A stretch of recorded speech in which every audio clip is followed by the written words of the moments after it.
I think the wonderful things, in a sense, is reminding us South Africans that our strength lies in our diversity.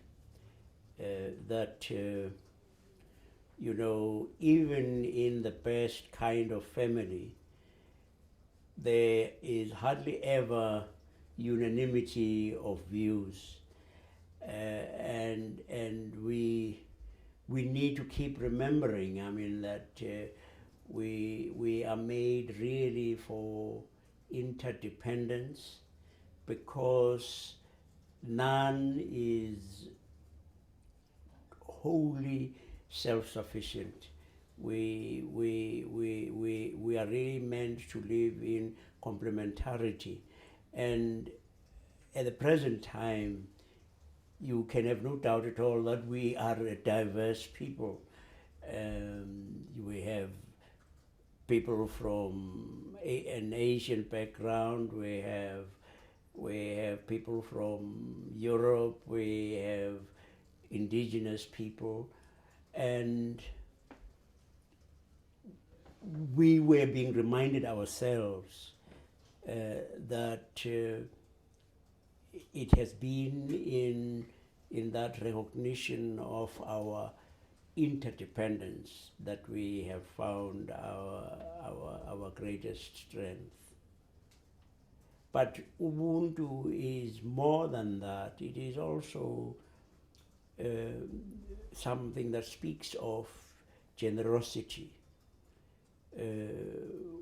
welcoming, and we're welcoming the world. That's an element of Ubuntu. But it also speaks about magnanimity, generosity in judging others, and in being able to accept them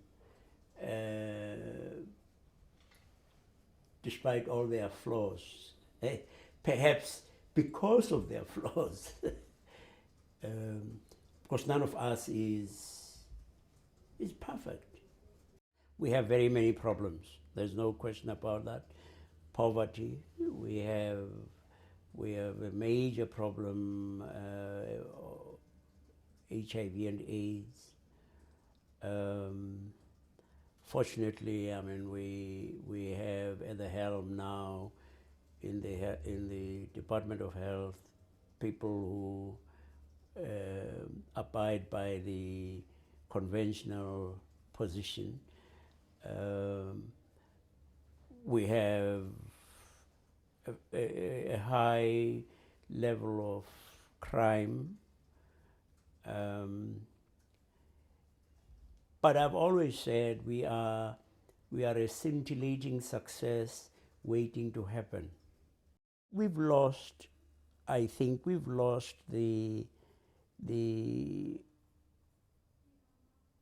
idealism, the altruism that characterized especially the period of struggle when we were fighting against apartheid. Maybe I shouldn't say we have lost. I mean, it's not in evidence as much as then. And possibly, I mean, we were being naive in imagining that idealism, that altruism, where people were not looking for self-aggrandizement. They really seemed to have meant that they are ready to give of their all, not because of what they might garner from that contribution, but in order to ensure that one day our people would be free. Now we've since realized, I mean, that none of us is immune from original sin. We're seeing examples of self-enrichment, corruption, and often the advancement, the promotion of people not on the basis necessarily of the ability and qualification, but on the basis of chronism, that people first, I mean, you don't say, is this person able? Is this person competent? You say first, in a sense, what party card are you carrying? And that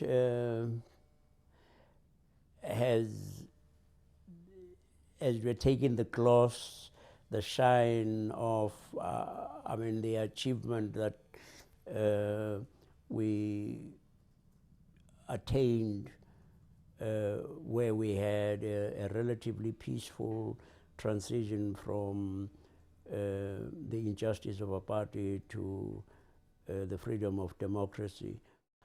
I'm not an optimist. I've always said I'm not an optimist. I am a prisoner of hope, which is a different kettle of fish. Optimism is too light and gets to be battered away too easily. Hope is something, I mean, you even speak about hoping against hope, you know, even when things are really rough. That's what carried us during the days of our struggle, knowing that this is a moral universe. I hope, I mean, that people will recover the power that they had in the struggle against apartheid. You know, that I think on the whole, tended to defer to politicians, and even more maybe to defer to those who were people who belonged to the ruling party. I mean, we have had a vibrant civil society, and I think, I mean, that people are going to say, I mean, this is our country. We also contributed to the outcome that the world has admired. And so one is hoping, that the politicians will see that it is totally self-defeating to go in that route, and that they will try to get back to, as it were, the straight and narrow. Do you worry about the aftermath of Nelson Mandela's passing?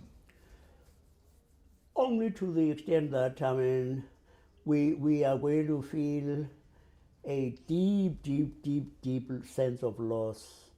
And yeah, there will be an emptiness, a huge void that there's no one on the horizon who could even presume to fill that void. And yeah, it's going to be a horrendous moment in the life of our country. But of course, I mean, in a way, he has been, or they have been preparing us, you know, because he's appeared very infrequently in public. He is frail. But of course, I mean, we knew that he was there in the background, as it were. When he leaves this world, it's it's going to be a huge shock to the system. But human beings do have a capacity for adjusting to new realities.